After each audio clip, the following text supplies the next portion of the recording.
Hello everyone, good afternoon.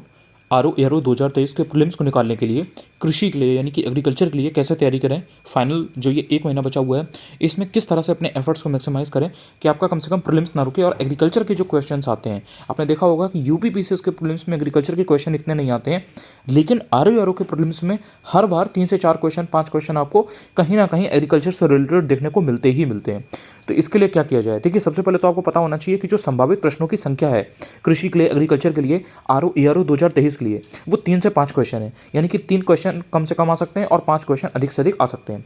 अब इसमें जो इंपॉर्टेंट पॉइंट्स जो आपको याद रखने हैं वो कौन से हैं? देखिए, 4-5 क्वेश्चन अगर आपके पास आ रहे हैं तो इसमें से 2-3 क्वेश्चन ऐसे होंगे जो रिपीटेड होंगे, यानी कि वो कहीं ना कहीं आपसे पीवाईक्यू के थ्रू डायरेक्टली पूछे गए होंगे, या तो डायरेक्ट पूछे गए होंगे या फिर इनडायरेक्ट पूछे गए होंगे।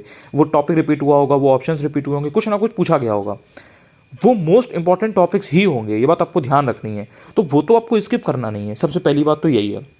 इसलिए पीवाईक्यू तो रिवाइज आपको अच्छे से करना है। अब क्योंकि जितने लोग मेरे साथ जुड़े हुए थे उनको मैंने पीवाईक्यू इतनी बार रिवाइज करवाया हुआ है, इतनी बार बोला हुआ है, इतना मैंने चिल्लाया हुआ है कि वो ऑलमोस्ट हर कैंडिडेट ने तैयार किया हुआ है। तो इसके लिए तो आपको टेंशन लेनी नहीं है, इसको आपको रिवाइज जरूर करना है, इसमें कोई दो राय नहीं है। कोई there should be no doubt कि आपको रिवाइज करना है, मतलब ये एक डिफ़ॉल्ट चीज़ है, करना ही करना है आपको।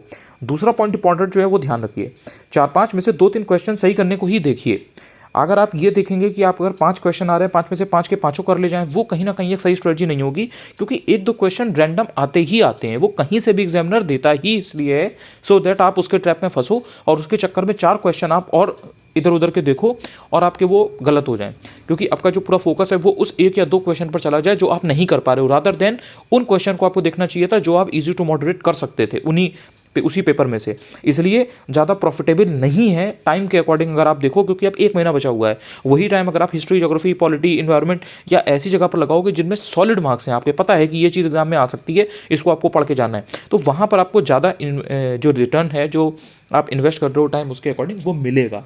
ठीक है। तीसरा पॉइंट ध्यान रखिएगा, पीवाईक्यू के अलावा सोर्स अगर आपको करना ही करना है, अगर आपको ये है कि हाँ मैंने पीवाईक्यू तो कर लिया लेकिन मुझे और भी चीज़ें करनी है, तो उसके लिए आप क्या कर सकते हो कि जो ल्यूसेंट की किताब आती है साइंस वाली, ध्यान रखिएगा, मैं नॉर्मल जो थ्योरेटिकल बुक आती है जीएस की, मैं उसकी बात नहीं कर रहा, मैं बात कर रहा हूँ ल्यूसेंट साइंस वाली। उसके पीछे की तरफ एग्रीकल्चर और एनिमल हस्बेंड्री के यानी कि कृषि और पशुपालन से संबंधित 30 पेज का कुछ एक थ्योरी टाइप की दी गई है, नोट्स दिए गए हैं बेसिकली, वो 30 पेज आपको देख लेने हैं। अब ये आपके ऊपर डिपेंड करता है कि आप उसको कितना स्मार्टली पढ़ते हो। अगर आपने पीवाईक्यू ढंग से किया हुआ है तो आप बड़े आराम से कर लोगे, वो हार्डली 1 दिन का 2 दिन का है, वो कर लो, उसके बाहर से नहीं आता है।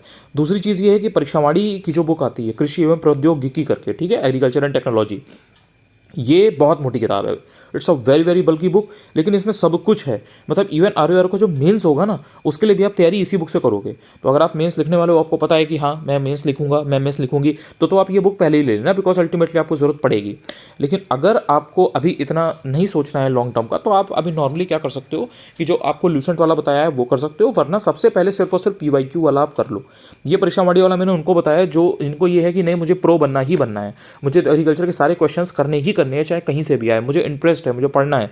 So for them Parikshavani is recommended. वैसे मैं ये रिकमेंड इस टाइम पर नहीं करता हूँ, बिकॉज 1 महीना बचा हुआ है, 1 महीने में इसको पढ़ना बहुत ज़्यादा लॉजिकल नहीं है। ऑल्दो बहुत मोटी किताब है तो उसमें कुछ कुछ चीज़ें बीच बीच में बहुत अच्छी भी दी हैं, टेबुलर फॉर्म में दी गई हैं, फैक्ट्स दिए गए हैं। तो आपको अगर पढ़ने का तरीका मालूम है और आपके पास बुक है तो फिर आप उसको एक बार देख सकते हो। तो ये आपके ऊपर है, मैंने आपको सारी चीज़ें बता दी हैं सो दैट आपके दिमाग में कोई डाउट ना रहे। तो यही चीज़ मैंने यहाँ पे देखिए लिखी हुई है, if you have studied before you can revise it for sure.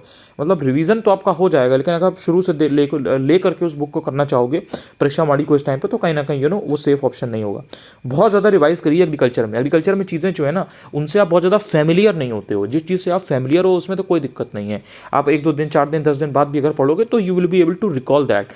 But जब आप कोई चीज़ डेली बेसिस पे या हफ्ते भर भी नहीं पढ़ते हो, ज़्यादा उसके बारे में इधर उधर देखते भी नहीं हो कुछ, तो कहीं ना कहीं वो टफ हो जाता है। आपने एग्रीकल्चर के ऊपर कितने वीडियो देखे हैं इधर उधर, यूट्यूब पर भी आपने हिस्ट्री, ज्योग्राफी, पॉलिटी, इन्वायरमेंट, ये सबके देखे होंगे, एग्रीकल्चर के कितने वीडियोज़ देखे हैं। इसलिए एग्रीकल्चर आपका थोड़ा सेक्शन वीक होता है और 3 से 5 क्वेश्चन अच्छे खासे आते हैं, मतलब ऐसे होते हैं कि आपने थोड़ा बहुत भी अगर बेसिक कर रखा है तो आप कर ले जाओगे। एंड कहाँ से क्या टॉपिक आते हैं वो मैंने पहले ही बताया हुआ है, तो उसमें कोई दिक्कत नहीं है, रिवाइज करो, हो जाएगा।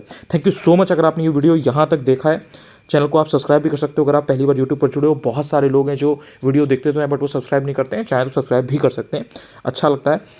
Thank you so much. Share भी कर सकते हो आप इस वीडियो को। टेलीग्राम पर मैं बहुत सारी चीज़ें फ्री में डालता रहता हूँ, नोट्स वगैरह डालता रहता हूँ, जो भी पीडीएफ होती है, जो भी मैं क्लास लेता हूँ उसका भी मैं पूरा डाल देता हूँ। तो उससे आपको हेल्प मिलेगी। बहुत सारे लोग ऑलरेडी जुड़े हुए हैं, 26-27 हज़ार लोग हैं। तो आप चाहो तो वहाँ पर भी ज्वाइन कर सकते हो। टेलीग्राम का लिंक अनूप चतुर्वेदी यूपीपीएससी है, आप सर्च करोगे आपको आराम से मिल जाएगा। Thank you so much.